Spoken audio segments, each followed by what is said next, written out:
అంటే మన దగ్గర ఆర్థిక వనరులు, మన దగ్గర మ్యాన్ పవర్, మన దగ్గర వ్యవస్థ ఉందా లేదా ఇవన్నీ చర్చ చేసుకొని రాజకీయ పార్టీలు మరి 362 మంది ఎంపీలు మద్దతు కావాలి, 164 మంది రాజ్యసభ మద్దతు కావాలి, 14 రాష్ట్రాల మద్దతు, ఇవన్నీ చేస్తే సీరియస్నెస్ ఉంటుంది.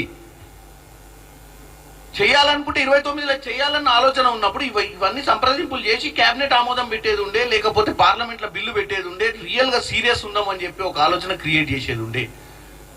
డైవర్షన్ పాలిటిక్స్ లో సిద్ధాస్తులైనటువంటి బీజేపీ లీడర్లు ప్రతిసారి భారతదేశంలో ఏదో ఒక ఇటువంటి ప్రక్రియ తీసుకొచ్చి ప్రజల దృష్టిని మళ్లించడానికే ఈ యొక్క మోడీ ప్రభుత్వము మొట్టమొదట ఆలోచన ఉంటుంది ప్రతి దాంట్లో కూడా. ఇలా మొత్తం ప్రపంచవ్యాప్తంగా చూస్తే 194 దేశాలల్లా ఉంటే 194 దేశాలు ఉంటే కేవలం 10 దేశాలలోనే ఈ జమిలీ ఎన్నికలు జరుగుతున్నాయి. అవి కూడా మన భారతదేశంలో ఉన్న జనాభాలో 34% శాతమే ఉన్నాయి అవి, ఆ 10 దేశాలు కూడా. అంటే 184 దేశాలల్లో ఈ ప్రక్రియ జరిగే పరిస్థితి లేదు. ఇదేం కొత్త కాదు ఈ ప్రక్రియ. మనకు 1951 నుంచి మొదలు పెడితే 1967 దాకా మనం జమిలీ ఎన్నికలే చేసినాం. తర్వాత ప్రభుత్వాలు సుస్థిరంగా ఉండకపోవడం, రాష్ట్రాలలో ప్రభుత్వాలు కూడా నిలకడగా ఉండకపోవడం, అక్కడున్న పరిస్థితుల వల్ల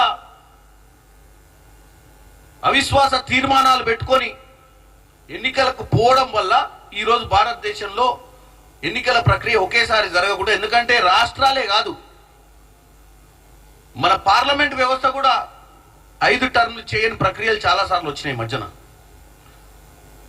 ఈరోజు ఇదంతా కుదింపు చేయాలి అంటే చాలా సవరణలు చేయాల్సిన అవసరం ఉంది. పదే పదే ప్రజలను తప్పుతో పట్టిస్తూ మేము చాలా చిత్తశుద్ధితో ఉన్నాం, ఖర్చు భారం తగ్గుద్ది, ఎన్నికల కోడ్లు ఉండడం వల్ల పదే పదే దేశంలో మనం తీసుకునే నిర్ణయాలు పెండింగ్ లో ఉండి ప్రజలకు ఇబ్బందులు అవుతున్నాయి కాబట్టి ఒకేసారి 5 ఏళ్లలో ఎన్నికలు అయిపోతాయి, ఏ పని ఉండదని చెప్పడానికి చాలా ఈజీగా ఉంది, వినడానికి చాలా బాగుంది. దానివల్ల ప్రజలకు మంచి జరుగుద్దంటే మా పొలిటికల్ పార్టీలు అన్నీ కూడా ఏకమై పనిచేయాల్సిన అవసరం ఉంటుంది. కానీ దాంట్లో నేను చెప్పిన అన్ని కూడా అంశాలు ఉన్నాయి. ఒక కన్సెన్సస్ బిల్డప్ చేయడం అనేది చాలా ఇంపార్టెంట్. పర్సెప్షన్ బిల్డింగ్ ఇంపార్టెంట్ కాదు, కన్సెన్సస్ ఇంపార్టెంట్. టెంపరీగా మనము ప్రజల మధ్యనకు ఒక మెసేజ్ తీసుకు, ఎందుకంటే డిమానిటైజేషన్ కూడా ఎవరితో చర్చ చేయకుండా చేసారు. దానివల్ల లాభం ఎంత జరిగిందో ఈ రోజు వరకు భారతదేశంలో ఉన్న ప్రజలకు నివేదిక లేని పరిస్థితి.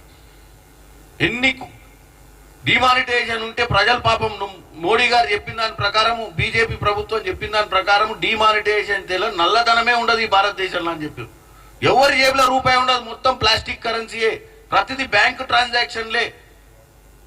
ఇక పైసలు ఉన్నోడు ఏముండడు, అందరికి జీవితాలలో అందరికి నల్లధనం అంతా పోయేసరికి భారతదేశంలో ఎకనామీ ఎంత గొప్పగా పెరుగుద్ది అంటే ప్రజలు పొట్టల చేతులు పట్టుకొని ఉద్యోగాలు లేకుండా 6 నెలలు లైన్లలో నిలబడి ఏటీఎం మిషన్ల దగ్గర డబ్బులు తెచ్చుకొని మరీ మంచి జరుగుతుందంటే 4 రోజులు బువ్వ తినకుండా ఏం కాదనుకునే ఆలోచనలో ఈ భారతదేశ ప్రజలు ఆ రోజు మోడీ వెంట నిలబడ్డారు.